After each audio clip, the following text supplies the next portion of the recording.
Hi అండి అందరికీ. అమ్మకి కథ చెప్తా కార్యక్రమంలో మినీ కథలు అనేటువంటి కార్యక్రమం నడుస్తుంది కదా. అందులో ఒక కథ. ఒకానొక ఊరిలో ఒక పల్లెటూరు ఉండేది.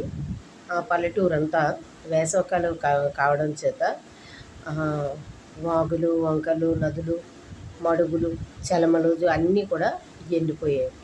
ఎండిపోయినప్పుడు పశుపక్షాదులు ఏం చేస్తాయంటే ఆ ఊరు విడిచి వెళ్ళిపోతున్నాయి.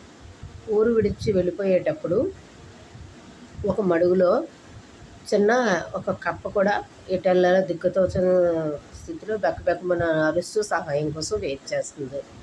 వెయిట్ చేసేటప్పటికి ఆ త్రోవ మీదుగా 2 కొంగలు వెళుతూ ఉన్నాయి, ఎగిరి వెళుతూ ఉన్నాయి. వాటిని ఈ కప్ప అభ్యర్థించి అడిగింది, హెల్ప్ కోరింది. హెల్ప్ కోరినప్పుడు అవి 2 కూడా చేస్తానని చెప్పాయి అన్నమాట. సరే అయితే ఒక కర్రని పట్టుకో నువ్వు, మేము ఆ చివర ఈ చివర పట్టుకొని నేను మాతో పాటు తీసుకెళ్ళిపోతాం, వేరే చోటకి మేము వెళ్ళిన చోటుకంతా నిన్ను తీసుకెళ్తామని చెప్పేసి పాపం ఆ కప్పని మోసుకుంటూ ఆకాశంలో ఎగిరి తీసుకువెళ్తున్నాయి. తీసుకువెళ్ళే క్రమంలో